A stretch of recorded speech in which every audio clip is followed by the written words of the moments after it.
کہتے ہیں تھوڑا پروگرام کس طرح چل رہا ہے؟ بس ٹھیک چل رہا ہے ہمارے پاس. او شباز شریف صاحب نہیں ہے, نہیں اپنا ظہیر الدین بابر صاحب نہیں ہے, اپنا شباز بابر صاحب. یس میری جان ہے کہ نہیں. اچھا ماشاءاللہ دیکھو کتنے پیارے بیرسٹر لگ رہے ہیں. ویلکم بیک ٹو مذاکرات. جی جب میں ایف ایس سی میں تھی تو مجھے پیئر پریشر کافی تھا کہ ڈاکٹر بن جاؤ, کریئر سیکیور ہو جائے گا. تو آپ کو ایسا کوئی پریشر تھا یا آپ نے شوقیہ جو ہے وہ؟ یہ کیا کہہ رہی ہیں کہ میں جب آئی سی یو میں تھی کیا کہہ رہی ہیں؟ جب ایف ایس سی میں تھی. اچھا سوری. جی پلیز بتائیے آپ.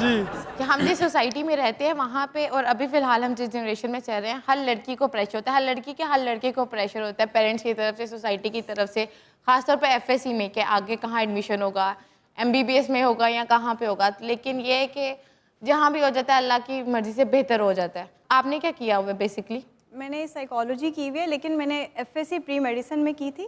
تب مجھے فیملی اور آگے پیچھے ریلیٹیو سے کافی پریشر تھا کہ ایم بی بی ایس کر لو, کریئر سیکیور لے. اس نے ایف ایس سی کی, میں نے کہا اب کیا کرو گی, کہ اب میں میٹرک کے لیے کروں گی. بیسکلی بات یہ ہوتی ہے جو ہمارا پاکستان کا سسٹم ہے ایم بی بی ایس کا, تقریباً 1 لاکھ اسٹوڈنٹس اپیئر ہوتے ہیں ایگزام میں, اور ان کے پاس سیٹ صرف 2000 ہے ایم بی بی ایس کے لیے. تو اس وجہ سے ہر بچے کے اوپر کافی زیادہ پریشر ہوتا ہے. لیکن باقی فیلڈس بھی اچھی ہے, جیسے سائیکالوجی ہو گئی, ریڈیولوجی ہو گئی, ڈینٹسٹ ہو گیا. پیرنٹس کو کون سمجھائے؟ پیرنٹس پھر ٹائم کے ساتھ ہی سمجھتے ہیں, پیرنٹس تب نہیں سمجھتے. لیکن جب بچہ اپنی فیلڈ میں چلا جاتا ہے اور اچھا کر رہا ہوتا ہے تو پیرنٹس کو تب سمجھ آ جاتی ہے. اسی میں نمبر دیو نا, میں اکرم بھائی ابو نو میں ہی سمجھایا سی. مگر شہباز صاحب مجھے بتائیں کہ آپ کے بھی اس طرح کوئی پیئر پریشر ہوا تھا جب آپ کیریئر چوز کر رہے تھے اپنا؟ نہیں سر, فیئر تو نہیں ہوا. I came into politics ایک انسٹنٹ ہوا تھا. آپ تو خیر پالیٹکس میں تو سوچے, مگر پالیٹکس سے پہلے جب آپ ڈوئنگ اے بزنس اپنا ہے, ہاں, تو کوئی آپ کو پیئر پریشر تھا کہ تم نے کرنا یہی ہے, یا آپ نے خود اپنی مرضی سے کیا؟ پیرنٹس کی بھی سپورٹ تھی, اس کے ساتھ اپنی مرضی بھی تھی. It helped me a lot. Now what about your kids? میں نے تو بچوں کو بولا ہے, elder one he is doing A level کا فائنل ایئر میں, وہ اچھا اس کو میں نے کہا یونیورسٹی میں وہ ڈگری لو, wherever you want to go you go by your choice, میں پروفیشنل ڈگری لے آؤں. میں یہ نہیں آپ کو کہوں گا آپ لا کریں, اکاؤنٹنسی کریں, ایم بی بی ایس کریں, جو مرضی کریں, جو بھی ڈگری لینی ہے مگر پراپر ڈگری لیں. خالی ماسٹرس کرنے کا, خالی بیچلرس کرنے کا فائدہ کوئی نہیں ہے. کوئی نہ کوئی پروفیشنل فیلڈ پکڑیں, کسی میں ماسٹرس کریں تو پراپر ایک ڈگری لیں. اور سر کئی بندے تے اچھیاں ڈگریاں لے کے انگلینڈ جا کے بعد چ پیزے دیاں دکاناں پا لیندے, کی فائدہ انہاں دا؟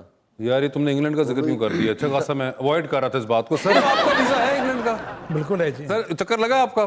میں ابھی اکتوبر میں ہو کر آیا تھا. اچھا ہو کر آئے, تو آپ کی ملاقات ہوئی؟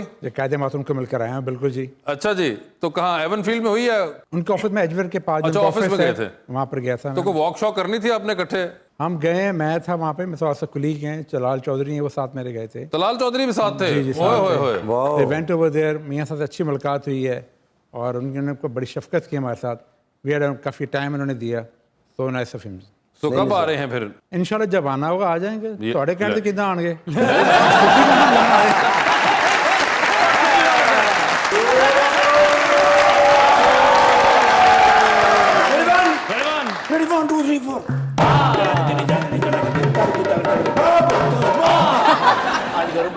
تو کیا ہے یار, سارا کام ہی خراب ہو گیا. کیوں؟ شہباز شریف صاحب تمہیں پتا بھی میرے باس رہے نے, میں انہوں دی گل کو موڑ تے سکدا نہیں. سویرے سویرے کال کر کے میں نے کہتے ہیں come to me as soon possible. Okay بجیا گیا, پھر مارا سلوٹ, جواب ہی نہیں دیتا, بالکل نہیں کھلوتے. میں کہ سر کی ہو گیا ہے؟ اخیر جناب ہلکے ہلکے میرے وال ویکھیا نے, میں سمجھ گیا بور ہو رہے ہیں. لے گیا پھر میں ماڈل ٹاؤن پارک, اتنے جا کے پھردے میں کہ سر کوئی گل تو دسو, کیوں پریشان ہو؟ کہتے ہیں نرگولی تم میرے دل کا حال جانتے ہو, تم زیادہ میرے قریب رہے ہو. میں کہا جی سر جی سر.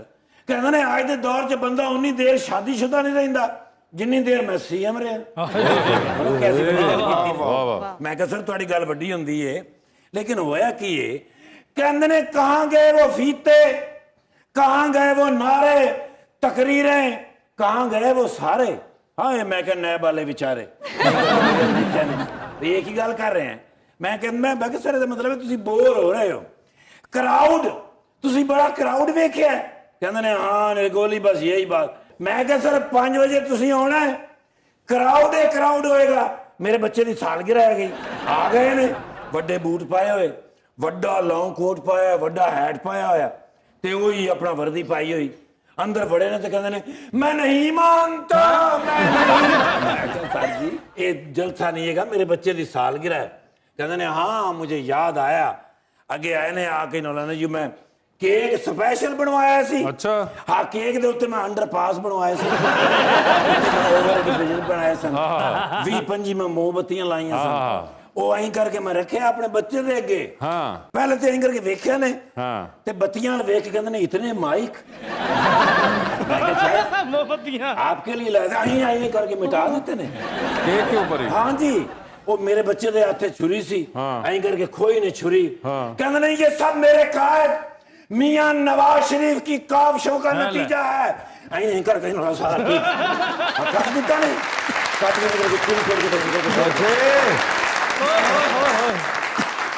ਜਾਂਦੇ ਜਾਂਦੇ ਬੂਹੇ 'ਚ ਵੱਜੇ ਨੇ, ਬੂਹਾ ਵੀ ਡਿੱਗ ਪਿਆ, ਕੁੰਡੀਆਂ ਟੁੱਟ ਗਈਆਂ, ਬਾਗੂ ਮੇਰਾ ਬੱਚਾ ਰੋਈ ਜਾਵੇ। मैं क्या बेटा क्या हुआ है? कहते ने पापा वो पुलों वाले अंकल खराब कर गए हैं केक, नुकसान हो गया, भरजाई थोड़ी नाराज हो गई है। मैंने कहती वो देखो क्या है, मैं करके वेखे तो पिछू ठुड्डा मारे ठुड्डे की खैर है, वो तो खैर मैंने वजदा ही रहंदे ने, जेड़ा मैं बूहे च वज्जा ना सीधा मत्था वज्जा यार मेरा। अच्छा जाके ते पट्टी शट्टी करा के थोड़ा प्रोग्राम किस तरह चल रहा है? बस ठीक चल रहा है हमारे पास। ओ शहबाज शरीफ साहब नहीं है, नहीं अपना ज़हीरुद्दीन बाबर साहब नहीं है, नहीं अपना शहबाज बाबर साहब, यस मेरी जान है ने। अच्छा माशाल्लाह देखो कितने प्यारे बैरिस्टर लग रहे हैं। हाँ हाँ जी अपने इलाके दे विच माशाल्लाह बड़ी रिस्पेक्ट है, जबरदस्त भाई सियासतदान होवे ते भाईजान वर्गा, वाह वाह वाह, वरना कोई गंजा तो ना ही हो।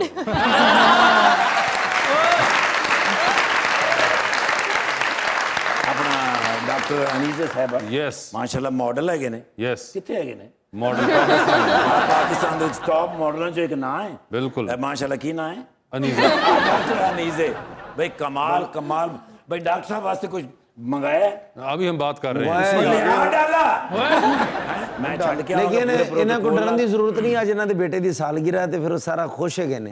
ਜੀ ਆ ਬੇਟੇ ਦੀ ਸਾਲਗਿਰਾ ਤੇ ਉਹਨੂੰ ਨਾਕੇ ਤੇ ਲੈ ਗਏ ਨੇ, ਤੇ ਗੱਡੀ ਵਾਲੇ ਨੂੰ ਕਹਿ ਰਹੇ ਨੇ ਮੈਨੂੰ ਕੁਝ ਨਹੀਂ ਚਾਹੀਦਾ, ਇਹਦੀ ਸਾਲਗਿਰਾ ਇਹਨੂੰ ਦੇ ਦਿਓ ਜੋ ਦੇਣਾ।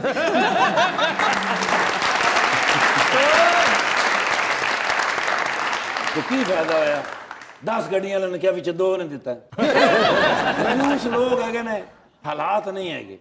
थाने भी नहीं तुसीं जाने, 4-5 दफा मैं थाने गया ते मिले ही नहीं। ਉਹ ਕਿਉਂ? मैं फोन किया, मैं कहा साहब जी थाने क्यों नहीं आउंदे? कहंदा उत्थे कोई गल ही नहीं मनदा, आउण दा फायदा। सारे एक फोटो हो जावे ताजी फ्रैश, क्योंकि मेरे को पुरानी फोटो हैगी है ते पुरानी फोटो हुण नैब वाले मनदे नहीं। माशाल्लाह मेरे तो भी सोने है। Madam can I have one picture please? Thank you. देखो ना जी माशाल्लाह शहबाज साहब भी बड़े प्यारे ने, लेकिन डॉक्टर साहबा बहुत प्यारे। अच्छा माशाल्लाह उन्होंने मुकाबले तुसी कख भी नहीं।